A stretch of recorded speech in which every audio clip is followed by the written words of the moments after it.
Popcorn rice after discussion. Want to know some more fun facts? Isn't it awesome to see some of your favorite content creators and favorite people, honestly, that you follow here on this app, be a part of this amazing community called the Nerd Initiative?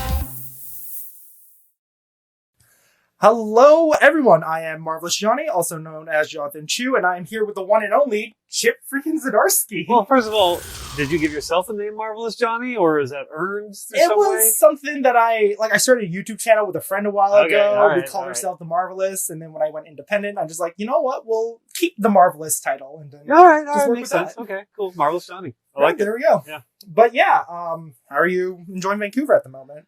Good. Everything's a whirlwind. I've been on the road for a month, so it's just I hit a city, I do a signing, I eat some breakfast, I go to the next city. Yeah, I can imagine it's very hectic at the moment then for you. It's a little wild. Well, fair enough. And just walking by, I noticed that there's a bunch of people already waiting to see my us. God, the pressure. Oh, the pressure. You'll do it excellent. It's better than no people waiting for me. I mean, true. Yeah. And besides, if your work is anything to speak for itself, that just shows that how much people love you, right? Or they love Batman. I don't know. I'll take love any way I can get it. I mean, for me, I was first introduced to you through The White Tree. Oh, hey, nice. And that's one of my favorite comic books ever. Oh, that's awesome. Thanks. And yeah, so The White Tree, All-Nighter, and then eventually got into Howard the Duck. And then I fell down that rabbit hole of hearing that you hated Spider-Man as well, I'm not going to lie.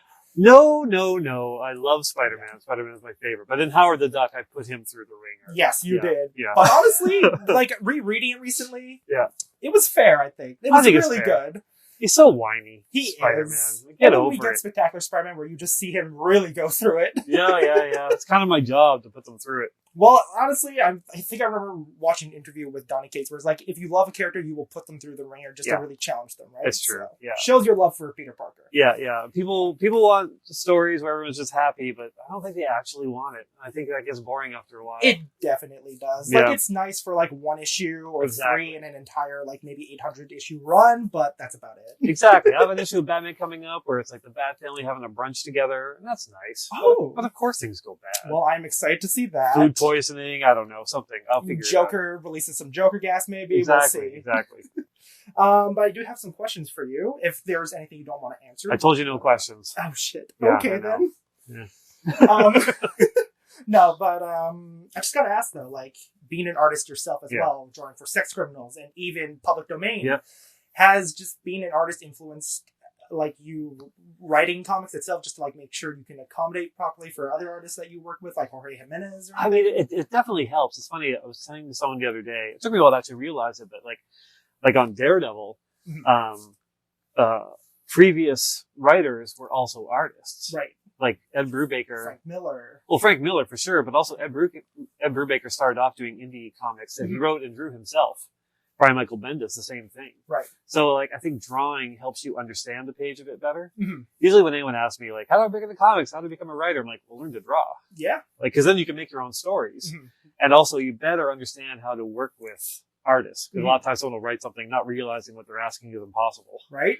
Yeah, or convoluted, or the panel flow won't work. True. But then you also have artists like Jorge Jimenez who God. did so beautiful with Failsafe, I gotta say. He's beautiful himself. He's very handsome too. He's an absolute hunk. He is a hunk. And he's super nice too. I hate him so much. I actually get to meet him later this year at New York Comic Con. So he's coming to New York Comic Con.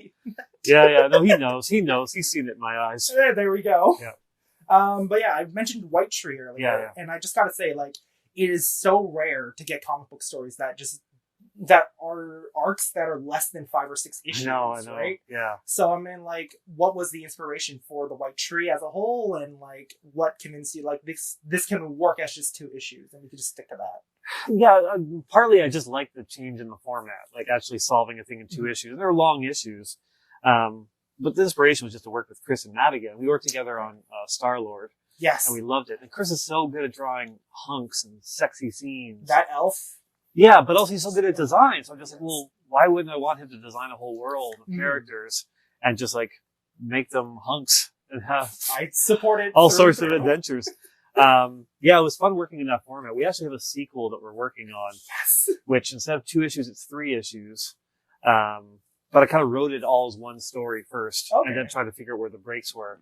Yeah. So it might read weird in single issues, but I'm just like, I just want to tell this long sequel story of these characters and the new characters. So I love that so much because was it the first issue came out in 2019, and I've just been like, get more. Well, yeah. The problem is, I mean, right after that, I wrote the sequel, and Chris was like, "Hey, I got to take a bit of a break because I'm working on a movie called Spider-Verse 2." Oh. And I'm like, oh god. I think he thought it was going to be a few months, but it ended up being a few years. Yeah, I'm assuming he'll probably be a part of Across the Spider-Verse Part 2 or Beyond Spider-Verse. I think so. I know he just messaged me saying like he's wrapped on it, and he's because he was doing character designs for all of it. If you look at all those characters, I think almost all of them were designed by Chris. Damn. Okay. Yeah. So it was a full-time job, but now he's like, okay, I'm back in it. I'm working on issue 2. So I'm like, yay! Hell yes. Thank God. Yeah, that's excellent to hear as someone who just good. Introduced you through that, right? Yeah. But one of your most recent works is Public Domain. Yes. And I love that story so much. Oh, it's cool. Thanks. Nothing really Caped Crusaders or anything. It's just about the writers and the artists of the comic industries, I feel. And I love that so much just because, well, you're very good with human stories, to say the least. Oh, thank you. With Star-Lord and even with Batman, I gotta say. As someone who's, like, not the biggest Batman fan, you've got me to sympathize with Bruce. Oh, nice. More than other writers have, I'd say. Yay! I did it. Just curious, like, we ended at 5 issues. We've got the trade now. Will we get the sequel soon? Because I know you're doing art and story. And yeah. lot, right? I mean, it is taking a lot of time. I finished issue 7 before I hit the road, so that's all fully colored and that are ready to go. I've been serializing them on my Substack. Right.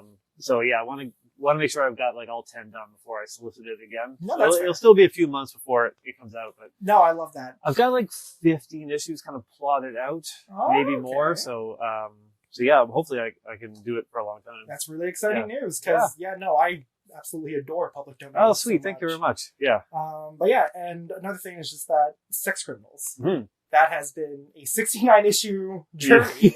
Yeah, so to speak. And so perfectly, I'd say. Thank you. And I gotta ask, like, was it planned to be 69 issues and capped? Well, I mean, we always wanted to end on 69, whether or not we actually did 69 issues. So we did a jump from issue 30 to 69 because it's like, oh, screw it, why not? We have full control over this. I think around issue 17 or 18, I said to Matt, I'm like, we need an end. We need to figure out what the end is. Right. So we're not just kind of like, because he's great at introducing new characters. And I was just like, okay, it feels like I'm drawing the X-Men now. There's so many characters. What are the resolutions for all the characters? We need to figure out an endpoint so we can move towards it. So he's like, okay, let me just figure that out. That's when he kind of plotted out to the full 31 issues. Okay. And then we actually had a goal to kind of hit to. Well, I'm glad you guys were able to achieve that goal. Yeah. It's hard to believe it's going to be the 10th anniversary of that series next year. I'm so old. I mean, you've been in the comic book industries for a while, and honestly, that's just an achievement, I'd say, because like some people just dip out eventually, or they just move careers to even Hollywood itself. Yeah. They tend to be like kind of short shelf life for a lot of comic careers, I think. I've always kind of told my wife, I'm just like, probably end up doing this for 5 years before people are sick of me. And I'm now on year 10, basically. Yeah. So I'm like, all right, we'll see 5 years starts now. There we go. Yeah. And hopefully another 5 after. Maybe. I don't know. I might be a little too old for it. I mean, fair, but as someone who adores your writing, I'd be okay with that. I appreciate it. Thanks. And was it All-Nighter? You wrote that specifically for Comixology. Yeah. Got released all in one go as a trade paperback. Will we get more of that? Where it ended? Awesome. Yeah. We've got there's gonna be 3 volumes total. Jason is working on the 3rd volume right now. Hell yeah. And we wrap it up issue 15. So, awesome. Because you were able to just integrate a whole monster universe. I know. It kind of spiraled out of control. Which is like something Universal couldn't even do with their movies. I know. We got the template. Hire us, Universal. Exactly. Hire there us. we go. Just hire Chip Zdarsky to write your next few Monster Universe films. Or Dark Universe films, as it's called. Exactly. Now, to pull away from your independent work for a little bit to Marvel and DC, the big 2 dogs, I gotta say. Yeah. Your Daredevil run is ending. Yeah. And when I saw that this run was ending, I'm like, okay, they're just going to end it. They're going to start off with a new #1. And I mean, technically you're right. Oh? But it's just not me. Oh, yeah, that's true. Just not with you. Yeah. It's with, they announced Saladin Ahmed. Yeah, right? yeah. You got any tips for Saladin? He's one of my favorite writers out there. I mean, that's the thing. He's better than I am, so I have no real tips for him. Fair. The nice part is I knew I was ending it well over a year ago. Oh. Because for years I've had the whole story kind of in my head, and now when I kind of realize I'm near the end, I'm like, okay, I'm plotting it out to issue 14 of the relaunch. Right. And so I was able to let Marvel know well in advance. I'm like, get your next writer lined up. Mm-hmm. Like, give them the space to like really plan, because you don't want to just be like, oh, okay, we need a script next month. And so I knew Saladin was coming on board really early, so I was able to have actually good conversations with him about it. Nice. And I let him know like where I'm leaving Matt Murdock and Elektra, and because there's a history of Daredevil writers screwing over the next writer. Hopefully Charles Soule didn't do that to you or anything. Well, Charles, I mean, it's funny. When I was taking over, I went to New York and I had lunch with the Daredevil editor and Charles. Mm-hmm. And I told Charles this, there's a history of like the writer screwing over the next writer. He goes, oh yeah, you're right. Maybe I'll kill Daredevil. And I'm like, no, don't. I've already written my issue 1. You can't do that. Just like relaunch it. Like, sorry, just last arc in continuity, out of continuity. I know. So we had him hit by a bus, which is like, he got better. Close thank enough. God. Because I would have had to rewrite issue 1. He got better physically, mentally. Mentally, I know. So I've got, so with Saladin, like I knew what the ending was, and I feel like it's a proper ending to run. But it left some interesting things for him to play with. Fair. So I think that's the best you can hope for. And and Aaron Cooter on art. I've seen the art too, and the art's gorgeous. Like it's a very different style from Marco, but it really works for what they're doing. And I know Saladin's like planned for like the first couple of arcs, and I'm just like, oh, it's awesome. And I told him like I'm a little jealous. Like I kind of want to like. Well, now I'm very curious because for the record, like I've been reading Daredevil for years.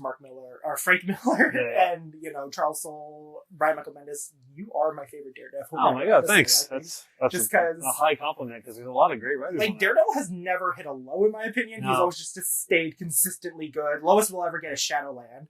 But even still, it was interesting. Still pretty good. It's still interesting. Well, like on that topic though, how does it feel to, in my opinion, write what is probably the most successful Daredevil event? Yeah, I mean, there's never been a Daredevil's event except for Shadowland, really. Right. And that kind of happened from the story, which is nice. Like, basically, I pitched Marvel where I was going with it, and the heads were just like, they saw dollar signs. They're like, maybe this is an event. And I'm like, oh, okay, I've never written an event before, so it kind of got a little bit bigger. Okay. But I'm just so happy Marco got to draw all of it. Yes. Like, it's so rare to have somebody start a thing and finish a thing. Yeah, and plus it's one of the few Marvel comic book events that didn't really experience any delays too, which in itself is such a big achievement. I'd honestly say. I know, and like we were worried because like Marco's fast, he's good, but there's a real difference between drawing a book about a character and a book about like all of New York fighting all the heroes, and like it's so much to draw. He nailed it all too. Like even right down to Ben Reilly's design was really nice too. Yeah, and like that's the hardest part of moving on from Daredevil is like is not working with Marco. I'm sure you guys will again though. Hopefully, yeah. He always wants to do a Spider-Man thing. That's like always his dream project. I look forward to that. I know, and I told him like I'm already Batman. I can't do Batman and Spider-Man. I mean, we'll see. Hopefully in like the next 7 years you come back for like an issue number 7 for Spider-Man Life Story. Just there you go. Yeah. That could be awesome. I'm back from the dead. Spoiler. Yeah, there we go.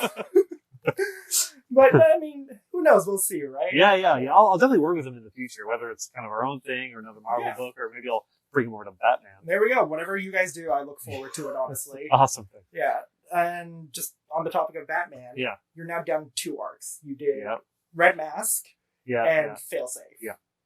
Just gotta say, the stuff with Red Mask, did not see any of that coming near the end. It was so good. I'm glad. I love the homage to Adam West Batman as a whole. That was so cool. I was so worried about that. I honestly, whatever wacky thing you do, I end up loving. I've noticed. Good. Honestly, it's like on that topic. It's just like for issue number 130, you had Batman wrap the underwear around his mask just to save himself, which is one of my favorite Batman moments ever now as well. So you work really well with the wacky stuff. I'm like, how does it come to you? It's like, I don't know, like Batman's the kind of a character where there's so many ways to write that character. Yeah. Like you can either have him just street level, catching muggers. You can have him very cerebral detective, and you can go really big with him. You can do like the Grant Morrison, like Bat God style, like shooting Darkseid with like a time bullet or whatever. Like there's so much you can do with that character that, if you can instill a little bit of wacky and still make it cool. That's the thing. If you're going to do wacky, make it cool. Like it's Batman falling from the moon, which is admittedly a bit of a weird idea. But like, how do we make this work where it kind of feels like it's possible? Right. And him using his underwear as a mask is just like, I mean, I love the icing on the moment cake. when he just goes like, I told Clark underwears weren't useless. Yeah, So I love that little throw in. It's funny because it's a bit of a meta thing because there's always a debate about whether or not they should wear underwear on the outside of their costume. I'm on team underwear, honestly. How it was funny to hear that Clark is the one who didn't want them over Bruce, because with their character dynamic, you'd think it'd be Bruce. You'd think. Yeah, it's in continuity now that it's Batman that wants the underwear. Yeah, there you go. And I just gotta say, like, you were such a busy person. You're doing this Canadian tour, which I love, seeing that you're also a fellow Canadian and everything. Is there any other character that DC can throw at you where you're like, fine, I'll write that? It's hard. Like, my thing has always been, I don't have a list of characters, really. Whenever a company approaches me and they're like, oh, hey, we got like Green Lantern's available. Are you interested in writing it? I'll always just go away and think about it. Mm-hmm. And if I have a good story, then I do it. Fair. But I don't have the stories kind of like in the back of my head. I don't have like a story I've been carrying with me since I was a kid about like the Flash or whatever. Flash is interesting actually because they offered me Flash years ago. Oh. I think it was like going to be backup writer for Josh back in the day.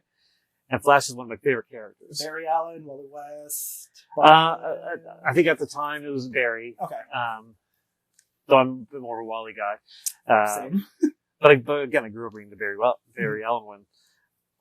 So yeah, they offered it to me, and like Flash is one of my favorite characters. I just love the character, and I've been reading since I was a kid, so I'm really excited. And then I wait, and I started to think about it, and I was like, I don't have a story about a guy who runs fast. I just don't have it, and so I just said, no, I can't do it. Mm-hmm. I'd rather make sure I have the story that's worth telling. Because, people are spending like $4 or $5 on these comics. Like, you don't want to be like phoning it in. Now. I know, you don't want to phone it in. Like, or take the job because you have a job. Exactly. Which, not to short anyone that, has to do that. But I'm at a point now where I'm like, if I've got the story, I'll do it. If I don't got the story, I'm not going to do it. I admire that greatly, honestly, about you. It's because of Sex Criminals. Yes. Because Sex Criminals hit first. And it's like my nest egg. It's like, okay, that does well, and it keeps doing well. Yeah. It keeps the lights on in my home. Mm-hmm. So like, if it comes down between grocery money's doing Flash or grocery money's, not doing Flash, like I'm just like, I can turn down jobs a bit more easily than I think a lot of creators can. No, that's fair. I get that. And honestly, I'm glad that your work has just taken you so far, honestly, because as I've said, love most of everything. Oh, thanks. You do, right? Thanks. It's weird. Yeah. It's weird. And I just gotta say, like, is there anything else coming out that you want people to check out for you? We know you're doing Batman. Yeah. I mean, it's funny. I was just saying to my wife this morning, like, I've got like a little spreadsheet of all my projects, and I knocked it down from 13 projects at the beginning of the year down to 4. Hell yeah. That's I'm just like, impressive. oh, thank God. Because public domain takes most of the time, writing and drawing it. But yeah, it's just down to like, it's basically Batman and an all-nighter that I'm wrapping up. Hell yeah. Public domain and Newburn, which is the image book I do with Jacob Phillips. Yes, I have that copy somewhere with me. Yeah. It is. I mean, I do way too many things. So. No, that's fair. But we've got another 8-issue arc of that coming up. Nice. So I look forward to all that, and thank you so much for your time today. Yeah, thanks for having me. Yeah. Thanks. Bye, guys.